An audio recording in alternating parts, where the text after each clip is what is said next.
Salut belle communauté Facebook, comment vas-tu cette semaine? Alors, évidemment, je continue mon volet sur les tours jardins extérieurs et plus précisément en te présentant les courges cette semaine. Mais juste avant, je vais te montrer que j'ai des petits pollinisateurs qui sont en train là, de travailler, de récolter du pollen. Alors, on voit la petite abeille juste ici. Je trouve ça tellement beau à voir. Il y en a une deuxième qui vient là, se promener de temps à autre.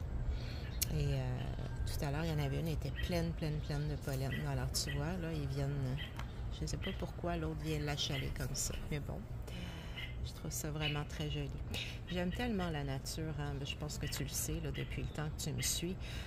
Pour moi, observer que ce soit les oiseaux, que ce soit les animaux, les abeilles, c'est des petits miracles de la vie. Puis je trouve ça vraiment magnifique. Alors, si je reviens à mes courges, bien, évidemment, on en a besoin de ces petits pollinisateurs-là. Alors, à l'intérieur, il y a des gens, oui, qui vont réussir à faire des courges, mais on doit les polliniser nous-mêmes. À l'extérieur, bien, c'est ça qui est génial. Les petites bêtes vont le faire à notre place. Alors, je vais te montrer la différence entre une fleur femelle de courge. Alors ici, tu vois, bon, là, la fleur, elle est terminée, elle s'est ouverte, elle s'est refermée, elle a été pollinisée parce que j'ai mon petit fruit ici. Mais si on veut voir la différence avec la fleur mâle, donc j'ai une belle fleur juste ici, mais si tu regardes la tige, elle n'a pas le renflement, on n'a pas le début d'un fruit. Alors, ce qu'on devrait faire, si... Par exemple, ma fleur de femelle avait été ouverte, j'aurais cueilli ma fleur mâle. Si je voulais faire le travail à la place des pollinisateurs, je l'aurais ouverte pour aller chercher à l'intérieur la portion là, ici, où il y a beaucoup de pollen, juste ici. Et c'est ce que je serais venue insérer à l'intérieur de ma fleur femelle pour aller... polliniser là, ma fleur femelle, et c'est comme ça qu'il y aurait eu fécondation et la création du fruit. Parce que lorsque c'est pas fécondé, ben on va voir, ça va avorter, puis il se passera rien avec le fruit. Mais là, celle-ci, elle s'en vient très bien. J'en ai vu une autre tout à l'heure, je sais pas si je vais être en mesure de la retrouver. Oui, elle est ici. Cependant, celle-ci, on voit que, un petit peu, je vais ajuster ça. Donc, la deuxième, on voit que la fleur, elle n'a pas été ouverte encore. Donc, j'ai le début de mon fruit, mais ça va être très important, celle-ci, qu'il faut qu'elle soit pollinisée, donc d'un mâle vers la femelle. Alors, on espère que les petites abeilles vont faire le travail. Donc, ça, c'est vraiment génial. Ça m'assurera d'avoir une deuxième courge délicateur.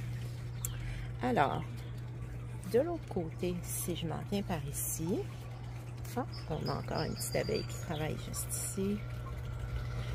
C'est trop beau à observer. Alors, juste par en bas, par ici, on a les petits, je pense que ce sera les melons d'eau. Okay? Et regarde, ici, il y a eu la formation d'un petit fruit. Mais là, la fleur, elle est séchée. Donc, je ne sais pas. Est-ce qu'elle a eu le temps d'être pollinisée? On verra si ça se développe ou pas. Je pourrais te montrer là, dans le courant de l'été l'évolution de ça. Mais j'espère beaucoup qu'il y en aura d'autres. Alors, j'ai mon petit plan juste ici. On a d'autres fleurs en ce moment. Oh, ça c'est intéressant. Alors, tu vois, c'est la même chose. Si on regarde la première fleur, celle-ci, c'est une fleur mâle. Mais si je viens voir juste ici, on a la fleur femelle. Je vais essayer de te présenter ça comme il faut. Donc, on a la fleur femelle parce qu'on a le petit fruit juste en dessous. Alors, il s'agira d'aller polliniser cette petite fleur-là pour obtenir un petit melon d'eau. Alors, voilà. Alors, on espère que nos petites bêtes fassent bien leur travail. Alors, tu vois, on a encore des belles fleurs de courge ici. Je sais que les Italiens sont très friands des fleurs de courge. Hein. Ils les font frire... En fait, je pense qu'ils mettent de la chapelure, ils font frire ça dans la poêle. C'est vraiment très bon. Moi, je ne le fais pas. Alors, je les laisse là pour les petites abeilles. Puis, je les remercie là, de tout le travail qu'elles viennent faire dans ma tour jardin. Alors, voilà.